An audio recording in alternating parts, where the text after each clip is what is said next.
We now join Rashida Lucas and T.P. Lucas as Judge Lynn hears their case. Mr. Lucas, you have brought Mrs. Lucas here to court in order to recover either your 2000 Camry that you said you upgraded or the value of the upgrades that you put in the Camry that you say she took. And I know that you're wearing sunglasses, which usually is not permitted in a courtroom, but I understand that you have an eye issue, glaucoma, and the lights are bothering you.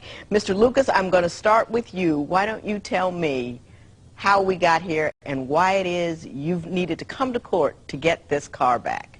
Well, Your Honor, there was nothing wrong, nothing. You know, everything was normal at my house. Everything was normal? Nothing wrong, nothing. Rashida told me, baby, I'll be back, and she left. You know, this was back in November. Mrs. Lucas, Mr. Lucas says you had a great relationship. Yes, we had a wonderful relationship. Why don't you tell me what was wonderful about it? It was wonderful. We were like best friends. I believe, you know, he's my soulmate.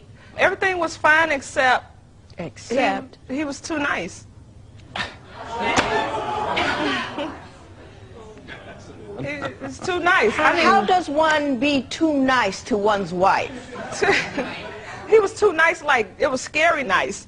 You know, it was like, you know the people it was like stalkerish nice, like you too nice, it's too good. Give me an example, because I cannot conceive of the world that you have structured for me here. Right, I mean, you know, too nice, like he would say, I love you, and it was like, I was like, okay, I was waiting for the punch, when you gonna kick me? It's scary. Some people just, you know, you could be nice, but you could be Lucas, too nice. You're gonna have to do better than that. He told you he loved you, and this was a problem. You put up your hands like, when is the punch going to come? You've been married for 5 years. Has he punched you yet? No. No, he's a wonderful man. He doesn't punch you. He's a wonderful man. Yes, I'm just not used to that. So the that. I love you is too much for you. It's not too much, but you don't have to tell me like twice a week.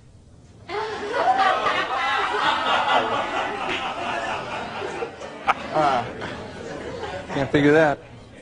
So if I found you a brother that would run around on you, call your names, and smack you upside the head, you'd be in heaven. No, he don't have to call me names or smack me, but... He can run around on you. No, not that either, but... What do you want from a man, Mrs. Lucas? Yes. I mean...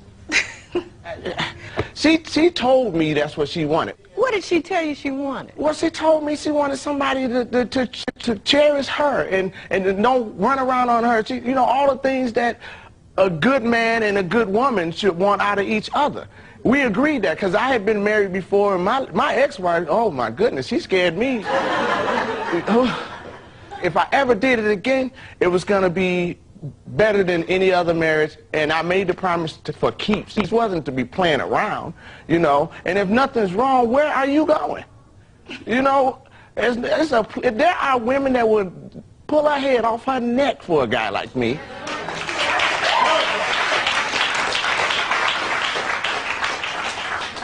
I'm going to ask you one more time. He made me gain weight. Okay, how did he make you gain weight?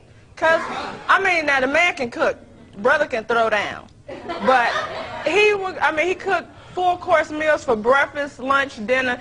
2 o'clock in the morning, if I was hungry, he wouldn't fix me a sandwich. This man would make a whole meatloaf, potatoes, a gravy, vegetables, a big stupid cup of Kool-Aid. I go to sleep right on that. Get up in the morning, he done fix French toast, pancakes, grits, biscuits. So now I'm laying on food on top of the food I just laid on a couple of hours ago. So your complaint is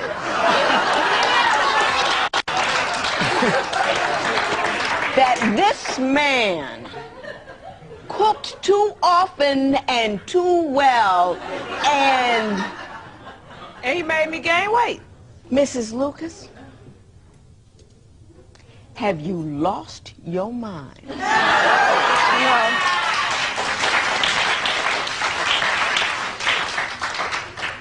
I have women coming in here whose men are leaving them because they got too heavy. You got heavy based on his... They won't cook, they won't clean, they won't pick up the house, they're controlling, they're unkind. You have got a guy who cooks for you. You have got a guy who doesn't care what size you are. You have got a guy who, who tells you that he loves you without being prompted or looking for sex, and you're telling me that you want to leave him because he treats a good black woman, which we're going to have to qualify, like good black women, a queen ought to be treated. And what you're doing is taking a very I am a self-centered individual, and I don't appreciate what a man has brought to my table, so I'm going to make up some stupid reason to say what it is. It's stupid.